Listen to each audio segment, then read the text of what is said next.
If I asked you what was common between these very illustrious names, what would you say?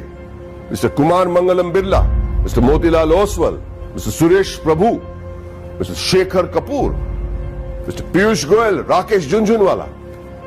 What do you think is common between these people from very diverse walks of life and professions? Two letters, two simple letters, C and A. Two letters so powerful that if you join them and put them before a name, it not only becomes a professional qualification, but it represents willpower, dedication, intelligence, and the ability to march on come what may. To the rest of the world, these two letters mean chartered accountant.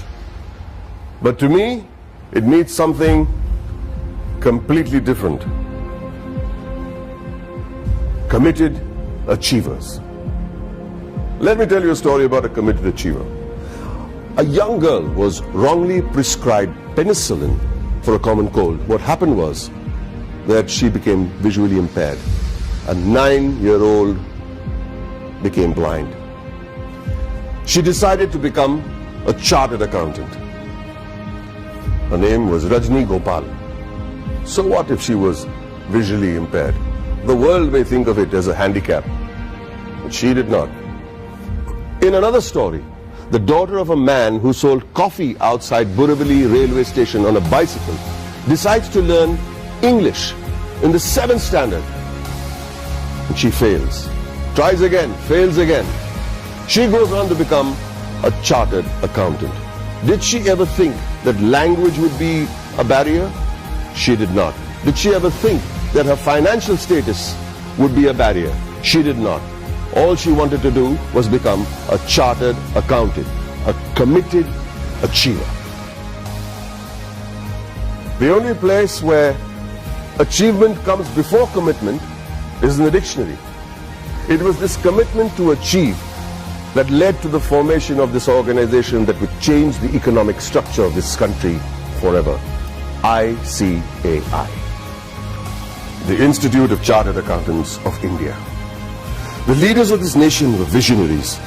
They knew the role chartered accountants would play in developing the country, which is why on the 1st of July 1949, a year even before the Constitution of India was formalized, an Act of Parliament gave birth to ICAI. Today, ICAI counts itself amongst the oldest professional institutions in the country.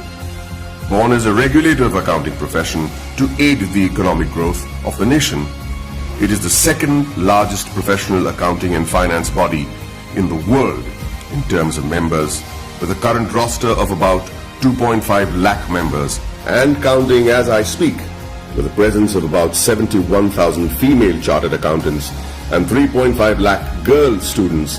ICAI holistically carries the mission of transforming the nation from women's development to women-led development.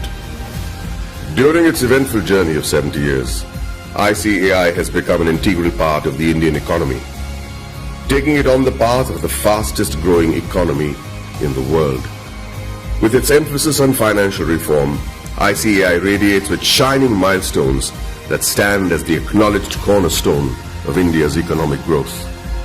In the year 1956, chartered accountants were recruited for the first time in the commercial audit branch of CA&G.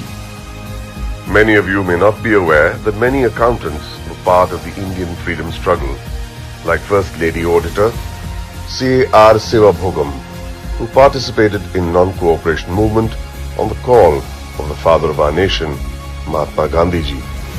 She was also imprisoned for a year. Recognizing ICAI's strong regulatory framework, the High Courts acknowledged Council's strict disciplinary mechanisms in 1961. In 1964, the Council of the ICAI submitted its pre-budget memorandum for the first time. The memorandum contained useful suggestions for reorientation of taxation policies and procedures to the Finance Ministry.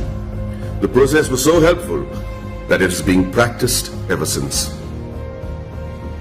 In the 70s, the ICAI started rendering free advisory services to SMEs and small taxpayers on maintenance of accounts, tax paying, and other financial matters.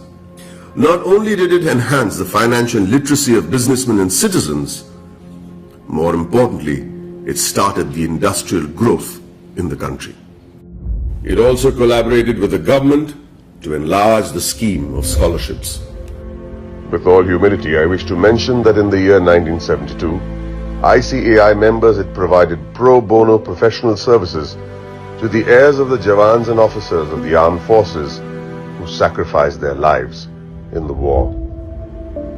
Complete exemption from tuition and registration fee of the institute was also granted to the children of Amar Jawans and officers. The 80s saw widespread gloom in India's macroeconomic performance due to the prevailing conditions in the country.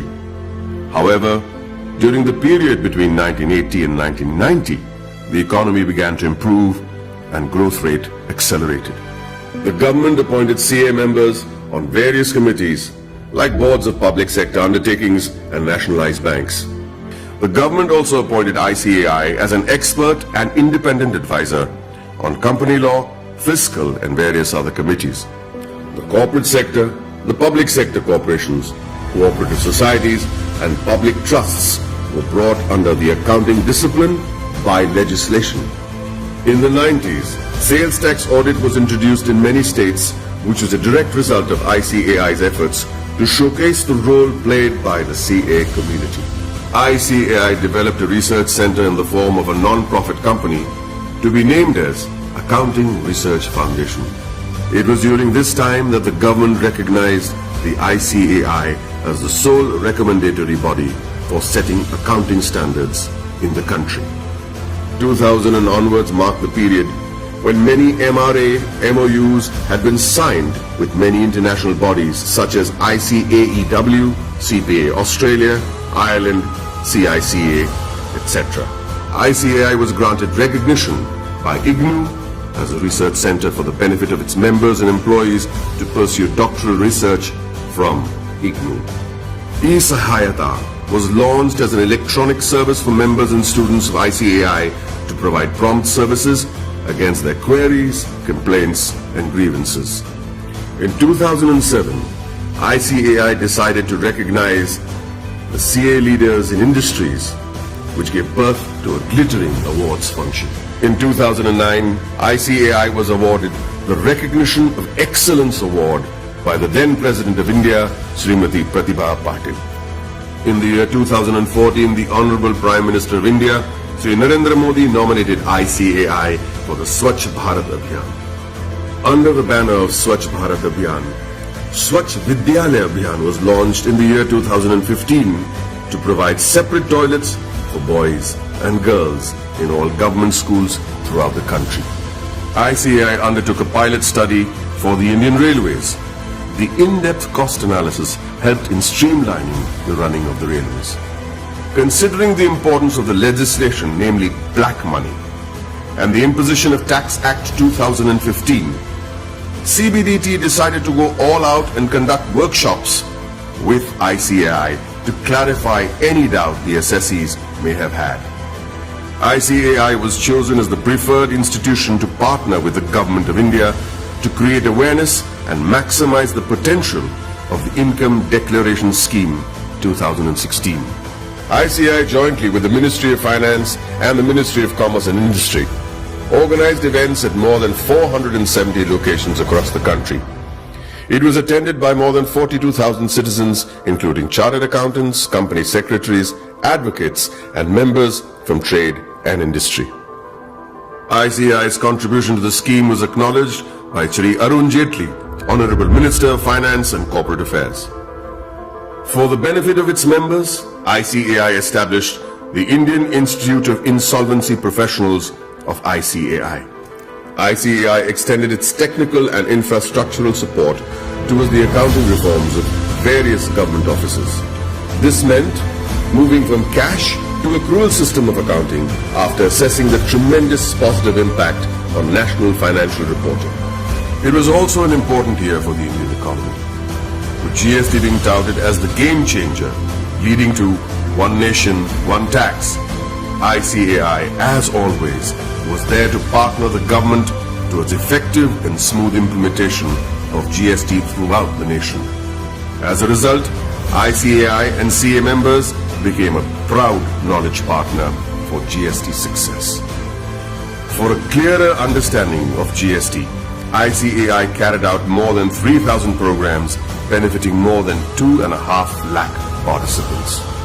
ICAI also established GST Sahayata desks all across the country to facilitate small businessmen, traders, shopkeepers, and the public at large.